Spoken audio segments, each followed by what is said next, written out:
പ്രമുഖ ധനകാര്യ സ്ഥാപനമായ ധർമ്മപ്രിയ ഫിനാൻസിംഗ് കമ്പനിയുടെ മൂന്നാമത് ശാഖ പ്രവർത്തനം ആരംഭിച്ചു.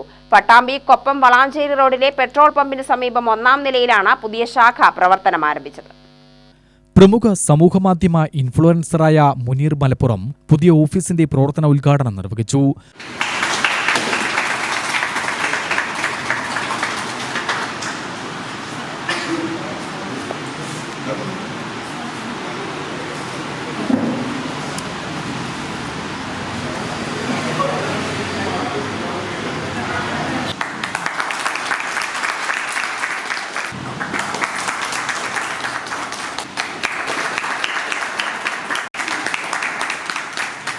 പ്രമുഖ പരിസ്ഥിതി പ്രവർത്തകനും വനമിത്ര അവാർഡ് ജേതാവുമായ മോഹൻദാസ് ഇടയത്ത് മുഖ്യാതിഥിയായി പങ്കെടുത്തു.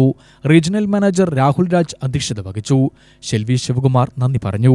പാലക്കാട് കുഴൽമന്നം ആസ്ഥാനമായ സ്ഥാപനത്തിന്റെ മൂന്നാമത്തെ ശാഖയാണിത്. കമ്പനി വിപുലീകരണത്തിന്റെ ഭാഗമായി വൈവിധ്യമാർന്ന വായ്പാ പദ്ധതികൾ ആവിഷ്കരിച്ചു വരുന്നതായി രാഹുൽ രാജ് അറിയിച്ചു. ധർമ്മപ്രിയ ഫിനാൻസിന്റെ മൂന്നാമത്തെ ശാഖ ഇന്ന് കൊപ്പത്ത് നമ്മൾ ഉദ്ഘാടനം ചെയ്തിരിക്കുകയാണ്. RBI അണ്ടറിൽ വരുന്ന ഒരു NBFC സ്ഥാപനമാണ് നമ്മൾ ധർമ്മപ്രിയ. പാലക്കാട് ബേസ് ചെയ്തിട്ട് നമ്മൾ 25 വർഷത്തോളമായി നമ്മൾ ജനങ്ങളിലേക്ക് സാമ്പത്തിക സഹായങ്ങൾ എത്തിക്കുന്നുണ്ട്.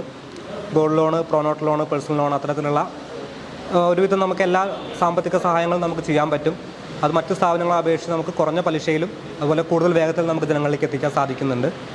മൂന്നാമത്തെ ശാഖ എന്ന് പറയുമ്പോൾ നമ്മൾ തുടക്കക്കാരല്ല ഈ ഫീൽഡിൽ. നമുക്ക് 25 വർഷത്തെ ബാക്കപ്പ് ഉണ്ട് നമ്മുടെ സ്ഥാപനത്തിന്. പാലക്കാട് ബേസ് ചെയ്ത് നമ്മൾ 25 വർഷത്തോളം നമ്മൾ ഇത്തരത്തിലുള്ള ഫിനാൻസ് മേഖലയിൽ പ്രവർത്തിക്കുന്നുണ്ട്. നമ്മൾ ഇനി കൂടുതൽ ബ്രാഞ്ചസ് ഓപ്പൺ ചെയ്യാൻ പ്ലാൻ ചെയ്യുന്നുണ്ട്. മലപ്പുറം അതുപോലെ പാലക്കാട് എല്ലാ റീജിയനുകളിലും നമ്മൾ കൂടുതൽ ബ്രാഞ്ചസ് ഉടനെ തന്നെ ഓപ്പൺ ചെയ്ത് പ്രവർത്തിക്കുന്നതായിരിക്കും. അപ്പോൾ എല്ലാവരും സഹകരിക്കുക. ആലത്തൂരിലും ശാഖ പ്രവർത്തിക്കുന്നു. പുതിയ ശാഖകൾ തുറക്കാനുള്ള ശ്രമത്തിലാണ്. പണയവായ്പ തുടങ്ങിയവ മിതമായ നിരക്കിൽ അനുവദിക്കുന്നതിലൂടെ ഉപഭോക്താക്കൾക്ക് മികച്ച സേവനം ലഭ്യമാക്കുകയാണ് കമ്പനിയുടെ ലക്ഷ്യമെന്ന് മാനേജ്മെന്റ് പ്രതിനിധികൾ വിശദീകരിച്ചു. UTV news, Palakkad.